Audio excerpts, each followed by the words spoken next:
மகா கிருபையும் இறக்குமுள்ள அன்பின் தகப்பனே, இந்த அருமையான நல்ல காலை வேளையிலே உடைய ஓய்வு நாளிலே உடைய நாமத்தை மகிமைப்படுத்துங்களுக்கு உதவி செய்து தொடர்ந்து அடியானை நீர் மறைத்து உம்முடைய பிள்ளைகள் உம்மால் ரட்சிக்கப்பட்ட பிள்ளைகள் ஆண்டவரே உம்முடைய வசனத்தை நீர் மகிமைப்படுத்தும் ஆண்டவரே. எல்லா புகழும் மகிமையும் மதுரைக்கே செலுத்தி உங்களுடைய ஆண்டவராக இயேசு கிறிஸ்து மூலம் இந்த ஜெபத்தை எடுக்கிற நல்ல பிதாவே, ஆமென். ஆண்டவருடைய நாமம் மகிமைப்படுவதாக. இந்த நாளிலே இந்திய அருட்பணி இயக்கத்தின் சார்பாக நான் உங்களுக்கு வாழ்த்துக்களை நன்றியை எடுக்கிறேன். உங்களுடைய திருச்சபையின் மூலமாக அருமையான குமாரி சிஸ்டர் வரப்பிரசாத் அவர்கள் கர்நாடகாவிலே மிஷனரியாக ஊழியம் செய்கிறார்கள். அவர்கள் அங்கு ஆண்டவருக்காக அநேக ஆத்மாக்களை ஆதாயம் செய்து கொண்டிருக்கிறார்கள். அதற்காக உங்கள் சபையாருக்கு நான் நன்றி செலுத்துகிறேன். அது மாத்திரமல்ல, உங்களுடைய சபை ஒரு மிஷனரி சபையாக இருக்கிறபடினாலும் அநேக ஊழியர்களை தாங்குகிறபடினாலும் கர்த்தர் உங்கள் சபையை ஆசீர்வதிப்பாராக. விசேஷமாக இருக்கிற அருமையான போதகர் மற்றும் செயலர், ட்ரெஷரர் மற்றும் கமிட்டி அங்கத்தினர்கள், ஆண்கள் வாரியம், பெண்கள் வாரியம், ஒவ்வொருவருக்கும் நான் நன்றிகளை ஏறெடுக்கிறேன். இந்த நாளிலே நமக்கு கொடுக்கப்பட்டிருக்கிற தலைப்பு cross, the new vision of messianic age என்று சொல்லி நாம் தியானிக்க அழைக்கப்பட்டிருக்கிறோம். அருமையானவர்களே, சிலுவையின் சின்னம் நாம் இப்பொழுது மேன்மை பாராட்டுவது போல புகழுக்குரிய சின்னமாக அது கருதப்படவில்லை. இயேசு கிறிஸ்துவின் மரணம் பலியாக அவர் தொங்கிய சிலுவையின் மூலமாக சிலுவை போற்றுதலுக்குரிய சிலுவையாக, புனிதமாக, அடையாளமாக அது மாறியது. அவர் சிலுவையின் பாதையிலே பின்பற்ற அழைத்தபடியினாலே அவர் அந்த சிலுவையை வெற்றியின் சின்னமாக, உலகம் முழுவதும் உயர்த்தப்பட்ட சின்னமாக இன்று அது மாறிப்போனது. அது நமது திருச்சபையினுடைய அடிநாதம் சிலுவையே. நமது திருச்சபையினுடைய அஸ்திவாரமே சிலுவை உபதேசம் என்றானது. பவுலடிகள் கூறும் பொழுது சிலுவையை பற்றிய உபதேசம் ரட்சிக்கப்படுகிற எனக்கு தேவ பலன் என்று சொல்லுகிறார். கெட்டு போகிற சமுதாயத்தை பார்த்து பைத்தியம் என்று தன் வாழ்க்கையின் அனுபவத்தை அவர் பிரதிபலிக்கிறதை பார்க்கிறோம். அது மாத்திரமல்ல, கிறிஸ்துவோடு நான் சிலுவையிலே அறையப்பட்டிருக்கிறேன், ஆயினும் இப்பொழுது நான் பிழைத்திருக்கிறேன், நான் அல்ல என்னில் இயேசு பிழைத்திருக்கிறார் என்று, இப்பொழுது பிழைத்திருப்பதோ அவரை பற்றும் விசுவாசத்திலே நான் பிழைத்திருக்கிறேன் என்று சொல்லுகிறதை பார்க்கிறேன். இங்கு வார்த்தைகள் வேர்ட் பிளே என்று சொல்வார்கள். நான் மரித்திருக்கிறேன் ஆனாலும் பிழைத்திருக்கிறேன், நான் அறையப்பட்டிருக்கிறேன் சிலுவையோடு, ஆனாலும் இயேசு என்னோடு கூட ஜீவிக்கிறவராய் இருக்கிறார் என்கிற பதத்தை நாம் பார்க்கிறோம். ஏபி ப்ரூஸ் என்கிற வேத பண்டிதர் இப்படியாக அவர் சிலுவையை பற்றி சொல்லுகிறார். சிலுவை நம்மை தனியே விட்டுவிட்டால் நாமும் சிலுவையை விட்டு விடுவோம். ஆனால் சிலுவை நம்மை விடுவதில்லை, அது நமது விசுவாசத்தின் மையமாக இருக்கிறது. சிலுவையை நாம் விட்டுவிட்டால் நாம் கிறிஸ்துவர்கள் என்று கூறிக்கொள்ள முடியாது.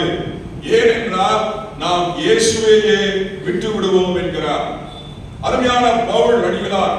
நாம் படித்த நிருப வாக்கியத்தில் நாம் பார்க்கிறோம். 1 கொரிந்தியர் 3:11 ஒரு அருமையான காட்சியை அங்கு அவர் நமக்கு முன்பாக அவர் வைக்கிறார். ஆசியாவிலே மிகப்பெரிய உபத்திரவத்திற்குள்ளாக அருமையான அந்த ஊழியத்தோடு சேர்ந்திருக்கக்கூடிய மக்கள் பாட அனுபவிக்கிறதை பார்க்கிறோம். அவர் சொல்லுகிற காரியம், மரணம் வரும் என்று நான் என்ன பண்ணினேன், நிச்சயத்திலிருந்தேன். என்னுடைய பலத்திற்கு மிஞ்சி அதிகமான பாரமான வருத்தம் எங்களுக்கு உண்டாயிற்று என்று சொல்லுகிறார். அதில் அவர் சொல்லுகிறார், கிறிஸ்துவின் பாடுகள் என்னிடத்திலே பெருகிறது போல கிறிஸ்துவினாலே எங்களுக்கு ஆறுதலும் பெருகிற்று என்று சொல்லி பார்க்கிறதை பார்க்கிறோம். நான் பாடுபடுகிறது போல நீங்களும் பாடுபட்டு சகிக்கிறதுனாலே அந்த ரட்சிப்பு பலன் செய்கிறது என்று சொல்லுகிறதை பார்க்கிறோம். பாடுகளின் பலன் ஆறுதல். பாடுகளை நாம் சகிக்கும் பொழுது நமக்கு தேவன் ஆறுதலை தருகிறது மாத்திரமல்ல, அந்த ஆறுதல்கள் மூலமாக மற்றவர்களும் ஆறுதல் படுத்த ஆண்டவர் நம்மை அழைக்கிறார். ஆகையால் அவர் சொல்லுகிற காரியம், எந்த உபத்திரவத்தாயிலும் அகப்படுகிறவர்களுக்கு நான் ஆறுதல் ஆறுதல் சொல்ல தகுதியா இருக்கும்படிக்கு எனக்கு வரும் உபத்திரவத்தினாலே அவரே எனக்கு ஆறுதல் செய்கிறவராய் இருக்கிறார் என்று சொல்லப்பட்டிருக்கிறது. ஆண்டவர் நமக்கு உபத்திரவங்களையும் பாடுகளையும் வாரி வழங்கக்கூடிய தெய்வம் அல்ல. இந்த 2 நாட்களிலே நாம் கிறிஸ்துவினுடைய சிலுவை சிந்திக்கும் பொழுது சில வேளைகளிலே நாம் ஆண்டவர் ஏதோ நம் மேலே ஒரு பெரிய பாரத்தை, பெரிய சுமையை நம் மேலே அவர் சுமத்துகிறதை போல சில வேளைகளிலே நமக்கு மனதில் அப்படிப்பட்ட ஒரு எண்ணங்கள் வருவது இயற்கை. ஆனால் இயேசு கிறிஸ்து சொல்லுகிற ஒரு காரியம், கிறிஸ்துவுக்குள்ளான வாழ்வு. என்னை நீ பின்பற்ற வர வேண்டுமானால், என்னை பின்பற்றி நீ கடந்து வர வேண்டுமானால் நீ சிலுவையை சுமக்க வேண்டும். உலகம் உன்னிடத்திலே அநேக விதமான பாடுகளை கொடுக்கும் என்று சொல்லி அவர் முன்குறித்து நம்மை தகுதிப்படுத்துகிறார், நம்மை திடப்படுத்துகிறார். ஆகையால் தான் அவர் சொல்லுகிறார், ஒருவன் என்னை நேசித்தால் உலகம் அவனை பகைக்கும் என்று சொல்லுகிறதை நாம் பார்க்கிறோம். அருமையானவர்களே, இங்கு நாம் உபாகமத்திலே சில வசனத்தை வாசித்தோம். 18ஆம் அதிகாரம் 15 to 22 வசனங்கள். அங்கு மோசே, இஸ்ரவேலினுடைய முதலாவது தீர்க்கதரிசி என்று சொல்லப்படுகிற மோசே, அங்கு ஒரு பிரதான ஒரு காரியத்தை அவர் வெளிப்படுத்துகிறார். 18வது வசனத்திலே அவர் சொல்லுகிற காரியத்தை நாம் பார்க்கிறோம். யாராவது ஒரு 18வது வசனத்தை வாசியுங்கள். அவர்கள் சகோதரர்களிலிருந்து எழும்ப பண்ணி என் வார்த்தைகளை அவர் வாயில் அருள்வேன், என்னுடைய வார்த்தைகளை அவருடைய வாயிலே அருள்வேன்.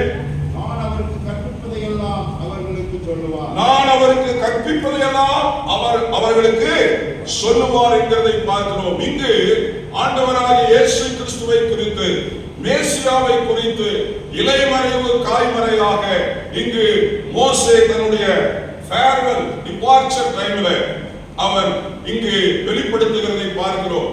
ஒரு பெரிய தலைமைத்துவம், அவருக்கு பிற்பாடு அந்த ஊழியம் என்ன செய்ய போகிறது என்கிற ஒரு நிலைமையிலே அவர் அந்த வார்த்தையில் அவர் சொல்லுகிறார், எனக்கு பிற்பாடு ஆண்டவர் உங்களுக்கு ஒரு பெரிய தீர்க்கதரிசியை உருவாக்குவார். அது மாத்திரமல்ல, அவர் அவரிடத்தில் கேட்டதையெல்லாம் அவர்களுக்கு ஜனங்களுக்கு போதிப்பார் என்று சொல்லி மேசியாவை குறித்து இங்கு சொல்லுகிறதை நாம் பார்க்கிறோம். அருமையானவர்களே, அதாவது இன்றைய நாளிலே நாம் தீர்க்கதரிசிகள், அதில் சொல்லப்பட்டிருக்கிற காரியம் தீர்க்கதரிசி என்று சொல்லி மேசியாவை சொல்லப்பட்டிருக்கிறது.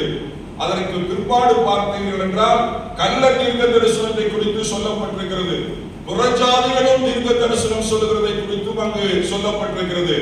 இந்த கடைசி நாளிலே நாம் ஆண்டவராகிய இயேசு கிறிஸ்துவினுடைய அந்த வார்த்தைகளை நோக்கி நாம் பார்க்க வேண்டும். அருமையானவர்களே, கிரேக்கத்திலே தீர்க்கதரிசிகள் என்று சொல்லக்கூடிய பதத்திற்கு ஸ்போக்ஸ்மேன், அதாவது someone who speak on behalf of God என்று சொல்லப்படுகிறது. அருமையானவர்களே, ஏதோ ஃபோர்டெல்லிங், ஏதோ வருகிற காலங்களிலே ஏதோ நடைபெறுவதை சொல்லக்கூடிய காரியம் அல்ல தீர்க்கதரிசியினுடைய காரியம். ஹீப்ரூவிலே அது அழகாக அது சொல்லப்பட்டிருக்கிறது. அதனுடைய பதம் நபி என்று சொல்லப்பட்டிருக்கிறது. நபியில் இருந்து நபி என்கிற பதம் அது வந்தப்பட்டிருக்கிறது. மவுத் ஆஃப் காட் என்று சொல்லக்கூடிய ஒரு காரியம், வாய்ஸ் ஆஃப் காட் என்று சொல்லக்கூடிய காரியம். அவர் மேசியாவாக, மோசே இருந்த காலத்திலேயே வரக்கூடிய ஒரு மேசியாவாக அங்கு இயேசு கிறிஸ்துவை வெளிப்படுத்துவதை நாம் பார்க்கிறோம். அவர் அபிஷேகம் பண்ணப்பட்டவராக, கிறிஸ்து அபிஷேகம் பண்ணப்பட்ட ஒரு மேசியாவாக அங்கு வெளிப்படுவதை பார்க்கிறோம். தீர்க்கதரிசிகளுடைய அழைப்பு என்னவென்றால் கால் டு சஃபர், உபத்திரவப்படுவதற்காக அவர்கள் அழைக்கப்படுகிறார்கள். அது மாத்திரமல்ல, call to participate pain of others, மற்றவருடைய துன்பங்களிலே அவர்கள் பாகம் வகிக்கும்படியாக, மற்றவருடைய துன்பங்களிலே அவர்கள் தங்களை இணைத்துக் கொள்ளும்படியான ஒரு அழைப்பு அவர்களுக்கு உண்டு. அது மாத்திரமல்ல, முக்கியமான காரியம் ஸ்டாண்ட் அகைன்ஸ்ட் இன்ஜஸ்டிஸ். எங்கு அநியாயங்கள் அக்கிரமங்கள் நடக்கிறதோ அதற்காக உரத்த குரலை அவர்கள் எழுப்பக்கூடிய ஒரு அழைப்பை அவர்கள் பெற்றிருந்தார்கள்.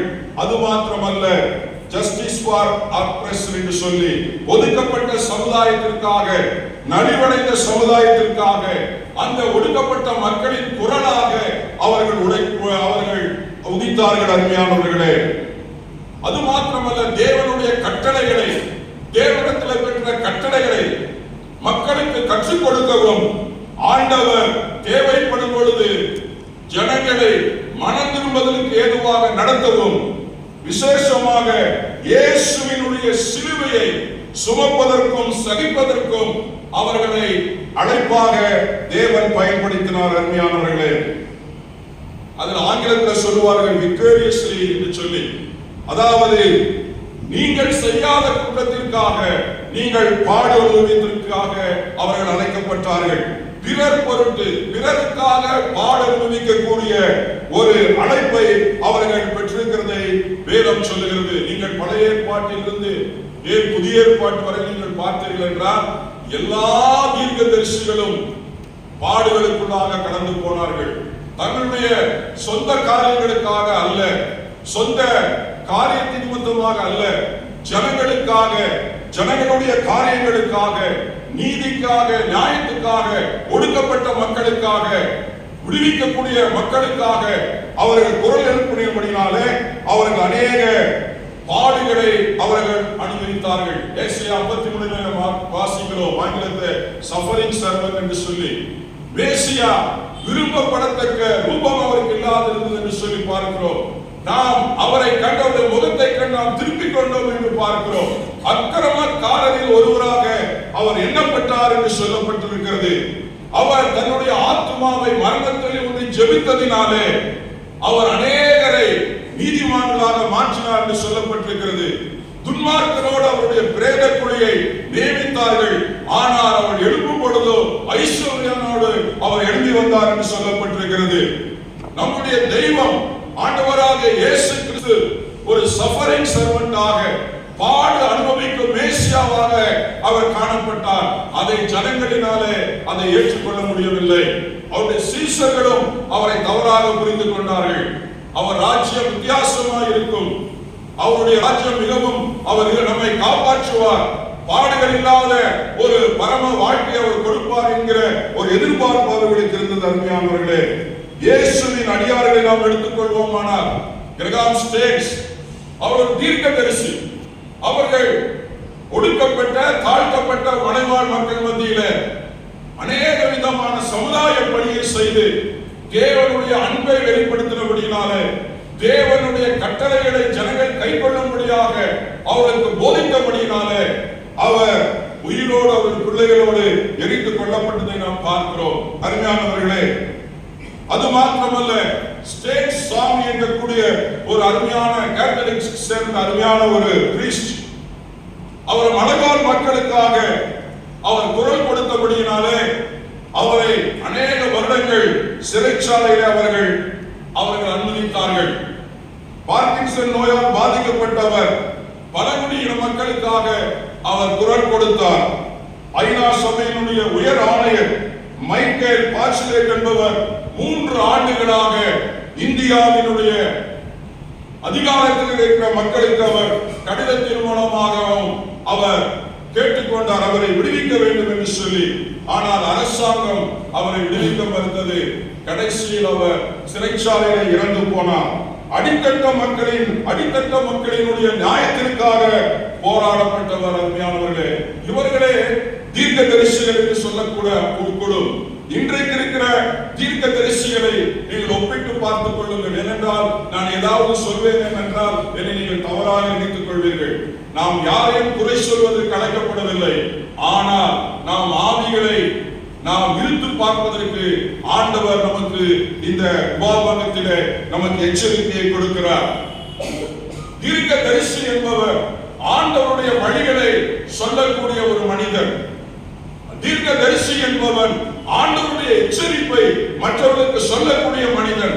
தீர்க்க தரிசி என்பவன் தேவனுடைய ஆறுதலை மற்றவர்களுக்கு சொல்லக்கூடிய ஒரு மனிதன், ஒரு குடும்பமாக இருக்க வேண்டும். அருமையானவர்களே, என்னுடைய வாழ்விலே நான் கர்நாடகாவிலே 20 வருடங்கள் நான் ஆண்டவருடைய பணியை மிஷனரியாக பணியாற்றினேன். ஆண்டவரை அறியாத மக்கள் கூட்டத்தின் மத்தியிலே, ஸ்டான்ச் இந்து கம்யூனிட்டி மத்தியிலே நாங்கள் ஊழியத்தை ஆரம்பித்தோம். வில்லேஜில் 20 வருடங்கள் இருந்த அனுபவம் எனக்கு உண்டு. திருச்சபைகளை கட்டி எழுப்ப உங்களை போன்ற ஆதரவாளர்களினாலே, திருச்சபைகளினாலே அந்த காரியத்தை நாங்கள் செய்தோம். ஆனால் அதுல பெரிய காரியம் தாக்கம் என்னவென்றால், நான் பெரிய மிஷனரி, நான் போன உடனே அந்த பெரிய காரியங்கள் நடந்து வேண்டும் என்று எதிர்பார்ப்பு ஆரம்ப கட்டத்தில் இருந்தது. ஆனால் ஆண்டவர் யாரை கொண்டாயினும் அவருடைய காரியத்தை செய்கிறார். சாமுவேல் சிறிய வயது. கர்த்தர் அந்த சாமுவேலோடு என்ன பண்ணினார்? பேசினார். ஏலி சொல்றார், அப்பா ஆண்டவர் பேசும்பொழுது நான் என்ன செய்யணும் கேளுப்பா என்று சொல்லி ஏலிக்கு தெரியாததை சாமுவேலிடத்தில் ஆண்டவர் பேசுகிறதை நாம் பார்க்கிறோம். சிறு குழந்தைகள் ஆண்டவர் பயன்படுத்துகிறதை பார்க்கிறோம். நாங்கள் இருந்த இடத்துல நாங்கள் சண்டே ஸ்கூலிலே ஒரு சிறிய பாட்டை நாங்கள் கற்றுக் கொடுத்தோம். அந்த பாட்டினுடைய வரிகள் கன்னடத்திலே, இன்றைக்கு மரித்து போனால் நாளைக்கு எங்கே போவாய், இன்றைக்கு நான் மரித்து போனால் ஏசப்பா மடியிலே நான் இருப்பேன், நீ இன்றைக்கு மரித்தால் எங்கே போவாய் என்கிற ஒரு பாடல், கன்னடத்தில் அருமையான பாடலை நாங்கள் சில சண்டே கிளாஸ் மக்கள் மத்தியிலே நாங்கள் பயிற்றுக் கொடுத்தோம்.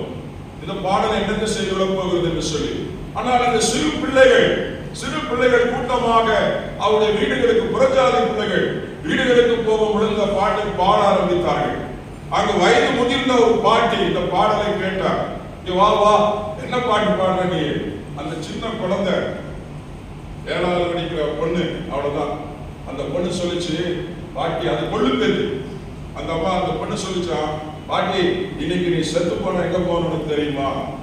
சின்ன குழந்தை, இத்தனை நாள் பேசாத குழந்தை அந்த அம்மாவை பார்த்து கேட்டுச்சு. அந்த அம்மாவுக்கு ஆச்சரியமா போயிடுச்சு, என்ன பேச்சு பேசுற நீ என்கிட்ட வந்து.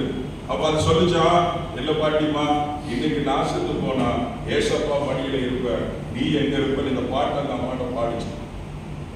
ஆண்டவர் அந்த நாளில அந்த வயதான அம்மையார் ஆண்டவரை குறித்து, நித்தியத்தை குறித்து சிந்திக்க ஆரம்பித்தார்கள். யார் உங்களுக்கு இந்த பாட்டை சொல்லி கொடுத்தாங்க? யார் இந்த பாட்டுக்கு அவங்களை கூட்டிட்டு வாங்க என்று சொல்லி ஒரு சின்ன கலவரம் ஏற்பட்டது. அங்கிருந்த அந்த பகுதியில் இருக்கிற ஒரு எல்டரை கூட்டிக் கொண்டு அந்த வீட்டுக்கு நாங்கள் போறோம். அந்த எல்டர், என்னுடைய சபையுடைய எல்டர், அவர் அந்த கம்யூனிட்டியை சேர்ந்தவர். அப்போ அவர் சொன்னார், அவர் வந்து அந்த அம்மா பார்த்து கேட்டுச்சு, நீ எப்படியப்பா இப்படி போன அங்க போன அப்படின்னு அவர் தன்னுடைய சாட்சியை எடுத்து சொன்னார்.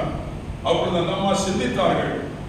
கடந்த சில நாட்களுக்கு பிற்பாடு அவர்களை அழைத்து ஆண்டவராக இயேசு கிறிஸ்துவை சொந்த ரட்சகராக ஏற்றுக்கொண்டது மாத்திரம் பெரிய டாபா அவர்கள் வச்சிருந்தாங்க. அவங்க வீட்டுல கிட்டத்தட்ட 7-8 பிள்ளைங்க, அது போக பேர பிள்ளைங்க, கொள்ளு பேத்திங்க. இன்றைக்கு அந்த ஊரிலே எல்லாருமே ஆண்டவரை, அந்த குடும்பத்தை சார்ந்த கிட்டத்தட்ட 20 பேர் அவங்களுடைய குடும்ப ஆராதனைக்கு, ஹவுஸ் வர்ஷிப்ல, வீட்டு ஆராதனை கூடத்திற்கு வந்து அங்கு இன்று அநேக மக்கள் இயேசுவை அறிந்திருக்கிறார்கள். ஆண்டவருடைய நாமம் மகிமைப்படுவதாக.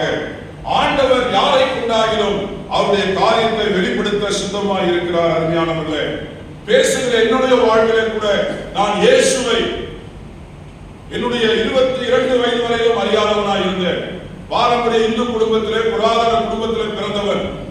என்னுடைய தாத்தா அநேக இந்து டெம்பிள்களுக்கு தர்மகர்த்தாவாக இருந்தவர். எங்கள் ஊரிலே, மேட்டுப்பாளையம் ஊரிலே பெரிய பேர் உண்டு. அப்படிப்பட்ட பின்னணியில இருந்த நான் RSS எக்ஸிகியூட்டிவ் கமிட்டியில மெம்பர் 23வது வயசுல சேலம், ஈரோடு, நீலகிரி மாவட்டத்திற்கு எக்ஸிகியூட்டிவ் கமிட்டியில நான் மெம்பராக இருந்தவர். இந்து முன்னணி ஆரம்பிப்பதிலே ராமகோபாலனோடு சேர்ந்து முதலாக தமிழ்நாட்டிலே இந்து முன்னணி என்கிற ஒரு காரியத்தை நாங்கள் உருவாக்கினோம். மேட்டுப்பாளையத்தில் அதற்குரிய ஸ்கெட்ச் போட்டோம். இன்னைக்கு வீதியிலெல்லாம் வந்து பாருங்க இந்த விக்கிரகங்கள், பிள்ளையார், இதுக்கெல்லாம் நாங்க ஸ்ட்ராட்டஜி போட்டது அங்கு. அந்த ஸ்ட்ராட்டஜி இன்றைக்கு நடந்து கொண்டிருக்கிறது. ஆனால் கிறிஸ்துவராகிய நமக்கு எந்த ஸ்ட்ராட்டஜியுமே கிடையாது. கிறிஸ்துவாகிய நமக்கு எப்படி ஆண்டவரை கொண்டு போக வேண்டும் என்கிற ஸ்ட்ராட்டஜி அவருக்கு கிடையாது. அவருடைய ஸ்ட்ராட்டஜி, அவருடைய காரியங்கள் இன்றைக்கு ஆட்சி பீடத்திலே போய் அமரக்கூடிய வகையிலே வலுவான காரியத்தை அவர்கள் செய்திருக்கிறார்கள். அருமையானவர்களே, கிறிஸ்துவாகிய நாம் இன்றைக்கு சிந்திக்க அழைக்கப்படுகிறோம். இன்றைக்கு உங்களுடைய வாழ்விலே நீங்கள் மிஷனரியாக போகாமல் இருக்கலாம், முழு நேர ஊழியராக இல்லாமல் இருக்கலாம், என்னை போல ஒரு ஊழியத்தை செய்யவராக இருக்கலாம். ஆனால் நீங்கள் கண்டிப்பாக ஆண்டவருடைய வாயாக, அவருக்காக பேசக்கூடிய மக்களாக நீங்கள் உங்களுடைய வாழ்விலே காணப்பட வேண்டும். உங்கள் வாழ்வியலிலே, உங்களுடைய லைஃப் ஸ்டைல், உங்களுடைய வாழ்க்கை முறையிலே இயேசுவை வெளிப்படுத்துவதிலே எந்த அரசாங்கமும் உங்களை தடை செய்ய முடியாது. உங்களுடைய வாழ்விலே இயேசு கிறிஸ்துவை கூறுவதிலே எந்த அரசாங்கமும் உங்களை தூக்கி உள்ளே வைத்து விட முடியாது. அதுக்கு தான் ஆண்டவர் சொல்கிறார், நீங்கள் எனக்கு யாராய் இருக்கிறீர்கள்? சாட்சியாய் இருக்கிறீர்கள். உலகமெங்கும் நீங்கள் புறப்பட்டு போய் சர்வ சிருஷ்டிக்கும் என்ன பண்ணுங்கள்? இந்த சுவிசேஷத்தை சொல்லுங்கள். உலகத்தின் முடிவு பரியந்தமும் சகல நாட்களிலும் நான் உங்களோடு கூட இருக்கிறேன். இதுக்கு தான் ஆண்டவர் நம்மோடு கூட இருக்கிறார். எங்க வீட்டுல எந்த வியாதி கிடையாதுங்க. எங்க இந்து குடும்பத்துல எந்த கடன் பிரச்சனையும் கிடையாது. எந்த பாவ படம். எங்க அப்பா சினிமா பாட்டு பாடா உதவிப்பார். அந்த காலத்திலேயே சினிமாக்கு நான் போனதே இல்லை. வீட்டு சினிமாக்கு போட்டா விட மாட்டாங்க. பொய் பேச மாட்டார் எங்க அப்பா. அடுத்தவங்க பற்றி பேசவே மாட்டார். அப்படிப்பட்ட சன்மார்க்கம். ஆனா பாவி என்று சொன்னால் அவரால் என்ன பண்ண முடியாது, சகித்துக் கொள்ள முடியாது. இன்றைக்கு நம்முடைய சுவிசேஷம் நம்முடைய வாழ்விலே நாம் ஆண்டவரை வெளிப்படுத்த வேண்டும். அருமையானவர்களே, இங்கு அதற்காகத்தான் மேசியா இயேசு கிறிஸ்து இந்த உலகத்திலே தன்னை வெளிப்படுத்தினார். அருமையானவர், அடுத்ததாக நாம் பார்க்கிறோம் லூக்காவிலே 18:35 நாம் பார்க்கிறோம். அங்கு மேசியானிக் டெமான்ஸ்ட்ரேஷன் நடக்கிறது. ஒரு குருடன், அவன் பார்வையில்லாத ஒரு மனிதன், அவனை எல்லோரும் அசட்டை பண்ணுகிறார்கள். ஆனால் அந்த மனிதன் இயேசுவை நோக்கி தொடர்ந்து கூப்பிடுகிறார், தெளிவாக கூப்பிடுகிறார். இயேசு அவனிடத்தில் வருகிறார். அவனிடத்தில் என்ன வேண்டும் என்று கேட்கிறார். இயேசுவுக்கு எல்லாம் தெரியும். ஆனால் அந்த இடத்துல அந்த குருடன் பார்வை அடைகிறான். பார்வை அடைந்த பிற்பாடு இயேசுவை பின்பற்றி செல்கிறார். அவன் அந்த கல்வாரி மலையிலே இயேசு அந்த சிலுவையிலே ரத்தம் சிந்தினதை தன் பெற்ற கண்களினாலே பார்க்கக்கூடிய காட்சியை பெறுகிறார். அருமையானவர்களே, இன்றைக்கும் அந்த குருடன் காணாததை அவன் கண்டான். அவன் விசுவாச கண்களிலே காணாததை அவன் கண்டான். அவன் சொல்லுகிறான், தாவீதின் குமாரனே. அவன் இயேசு கிறிஸ்துவை ஏதோ அற்புதம் செய்வராக மாத்திரம் அல்ல. அருமையானவர்களே, இயேசு கிறிஸ்து ஏதோ குணப்படுத்துவராக மாத்திரமல்ல, இயேசு கிறிஸ்துவை மேசியாவாக அவன் விசுவாசித்தான். தாவீதின் குமாரனே என்று சொல்லி அவன் யூதன். அநேகருக்கு சொல்லுகிறார்கள் இயேசு போகிற என்ன சத்தம் என்று. ஒரு காதில் அநேக முறை அவன் கேட்டிருக்க கூடும், இயேசுவை குறித்து கேள்விப்பட்டிருக்க கூடும். அவன் ஒருவேளை அவன் அந்த சத்தத்தை கேட்டு அவன் கேட்கிறான், என்ன நடக்கிறது என்று சொல்லி கேட்கிறான். அவன் காதுகள் கேட்கக்கூடியதா இருந்தது. அருமையானவர்களே, காது காணக்கூடியதா இருந்தது. அவன் வேதத்தை தெரிந்தவனா இருந்திருந்தான். ஒருவேளை இயேசு கிறிஸ்து எனக்கு சுகம் கொடுப்பவர் மாத்திரமல்ல, அவர் மேசியா, என்னுடைய பாவத்துக்காக, என்னுடைய அக்கிரமத்துக்காக, என்னுடைய அநியாயத்திற்காக. ஒருவேளை அன்றைக்கு இஸ்ரவேல் ஜனங்கள் மத்தியிலே ஒரு குருடனோ ஒரு ஊமையனோ அங்க பலவீனனோ ராஜாங்கத்திற்குள்ளாக அரசு அரண்மனைக்குள்ள கூட போக முடியாது, தேவாலயத்திற்குள் போக முடியாது. காரணம் பாவம். இவன் செய்த பாவமோ, இவன் அப்பா செய்த பாவமோ, அம்மா செய்த பாவம் என்கிற நிலைமை. அப்படிப்பட்ட நிலைமை அவன் எவ்வளவோ தாக்கங்களுக்குள்ளாக உட்பட்டிருப்பான். இது என்னுடைய கெஸ். அவன் நினைத்திருப்பான், யாரோ செய்த பாவத்திற்கு நான் ஏன் அனுபவிக்க வேண்டும்? அவனுடைய விசுவாசம், அவனுடைய விசுவாசம், ஆண்டவரே எனக்கு நீ என்ன பண்ண வேண்டும்? தாவீதின் குமாரனே எனக்கு நீ இறங்கும் என்று சொல்லி ஜெபித்தான். சத்தமாய் கூப்பிட்டு ஜெபித்தான். அவனுடைய நோக்கம் கண் திறப்பது மாத்திரமல்ல, என்னுடைய கண் திறப்பதினாலே என்னுடைய சாபம் நீங்க வேண்டும், என் கண் திறப்பதினாலே என்னுடைய அவமானம் நீங்க வேண்டும், என்னுடைய கண் திறப்பதினாலே என்னுடைய பிறப்புக்கு ஒரு அர்த்தம் வர வேண்டும் என்று சொல்லி அவன் ஏக்கத்தோடு இருந்தான். ரோமர்ல சொல்லப்பட்டிருக்கிறது, அநேக சிருஷ்டிகள் கூட இன்றைக்கு ஆண்டவருடைய வருகைக்காக அது காத்துக் கொண்டிருக்கிறது என்று சொல்லி நாம் பார்க்கிறோம். அருமையானவர்களே, இந்த நாளிலே நம்முடைய வாழ்விலே 3 காரியங்கள் மத்தியில சொல்லி நான் முடிக்க ஆசைப்படுகிறேன். முதலாவது காரியம், அவரது சிலுவையை சுமக்க அனுதினமும் மரண பரியந்தமும் நாம் கீழ்ப்படிய வேண்டும். Cross losing yourself, cross losing yourself to find yourself என்று ஒரு அறிஞர் சொல்லுகிறார். Cross losing yourself to find yourself என்று சொல்லுகிறார். நாம் இயேசுவினுடைய சித்தத்திற்கு செய்வதற்கு நம்முடைய சுய சித்தத்தை விட்டுக் கொடுக்கக்கூடிய மக்களாக நாம் காணப்பட வேண்டும். அருமையானவர்களே, இயேசு தன்னுடைய எல்லா மகிமையையும் தேவனுக்கு சமமாய் இருப்பதை கொள்ளையாடின பொருளை விட்டுவிட்டு அவர் அடிமையின் ரூபம் எடுத்து சிலுவையின் மரண பரியந்தம் தம்மை தாழ்த்தினார். அருமையானவர்களே, நாம் எவ்வளவு தூரம் தாழ்த்த அடைக்கப்படுகிறோம் இந்த நாளிலே. அது மாத்திரமல்ல, இரண்டாவது காரியம், அவரின் வாயாக இருந்து அவர் ரட்சிப்பின் சுவிசேஷத்தை நமது சந்ததிக்கு நாம் அறிவிக்க வேண்டும். உதவிக்கு நாம் குரல் கொடுக்க வேண்டும். ஆண்டவரே, நெருக்கத்தில் இருக்கிற மக்களுக்கு, இயலாமையில் இருக்கிற மக்களுக்கு நாம் உதவி செய்ய வேண்டும். நம்முடைய சபையிலே நமக்கு ஒரு நல்ல சந்தர்ப்பம் இந்த லெந்து நாட்களில் அல்லவா கொடுப்பது. அநேக மக்கள், கடினமான நிலைமையில் இருக்கிற மக்கள், ஒதுக்கப்பட்ட மக்கள், புறம்பாக்கப்பட்ட மக்களுக்கு நம்மால் இயன்ற உதவியை நாம் செய்ய அவர்களுடைய வாயாக நாம் இருந்து நாம் போராட அழைக்கப்படுகிறோம். மூன்றாவதாக, நம்முடைய விசுவாச கண்கள் காணாதவைகளை காணட்டும். அருமையானவர்களே, யாராவது ஒருவர் இந்த வசனத்தை மாத்திரம் ரெவலேஷன் 21ஆம் அதிகாரம் 4-5 வசனத்தை வாசி. யாராவது ஒருவர், நான் முடிக்கிறேன். ரெவலேஷன் வெளிப்படுத்துதல் 21ஆம் அதிகாரம் 4-5 வசனத்தை வாசி. அவர் கண்ணீர் யாவையும் துடைப்பார், இனி மரணமும் இல்லை, துக்கமும் இல்லை, அலறுதலும் இல்லை, வருத்தமும் இல்லை, முந்தினவைகள் எல்லாம் ஒழிந்து போன என்று வெளிப்படுது. ஏசாயா 11ஆம் அதிகாரம் 5வது வசனத்தை யாராவது வாசிங்க. ஏசாயா 11ஆம் அதிகாரம் 5-6 வசனங்கள் வாசிங்க.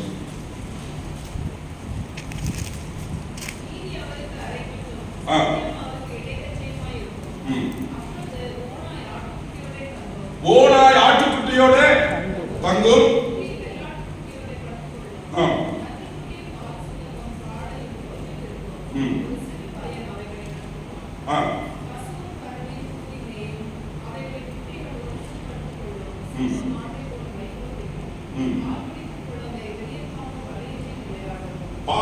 பால் குடிக்கும் குழந்தை விரியன் பாம்பு புத்திரியில என்ன பண்ணும்? விளையாடும். அருமையான மேசியானிக் ஏஜ், இதை குறித்து ஆதியாகமத்திலிருந்து வெளிப்படுத்தல் வரைக்கும் அநேக வசனங்கள் தானியேலில் இருக்கிறது, ஆமோஸில் இருக்கிறது. இவர்களெல்லாம் காணாததை, கண்டு கொள்ளாததை மனக்கண்களிலே பார்த்தார்கள். ஏசாயா தரிசனம் மேசியானிக் ஏஜை பார்த்தவர் எழுதுகிறார். அங்கு யோவான் பத்மதீவிலே பரம தேவனுக்காக படுவேதனைப்படக்கூடிய அந்த சிறைச்சாலையின் மத்தியிலே அவருக்கு ஒரு பெரிய காட்சி அவருக்கு கிடைக்கிறது. இவர்களெல்லாம் இதை கண்களிலே பார்க்கவில்லை, அகக்கண்களினாலே, மனக்கண்களினாலே அந்த மேசியாவுடைய நாட்களை, ஆண்டவர் வரக்கூடிய அந்த புதிய வானம், புதிய பூமி, அந்த பெரிய ஒரு காரியத்தை, அங்கு மரணம் இல்லை, துக்கம் இல்லை, வியாதி இல்லை, எதுவும் இல்லாத ஒரு அரசாட்சி அவர்கள் பார்க்கிறார்கள். அருமையானவர்களே, இன்றைக்கு நாம் எப்படிப்பட்ட காட்சியை நாம் பார்க்கிறோம்? நம்முடைய தரிசனம், நம்முடைய ஊழியம், நம்முடைய குடும்பம், நம்முடைய இலக்கு அல்லவா? நாம் பக்த கோடிகளாக மாறிவிட்டோம்.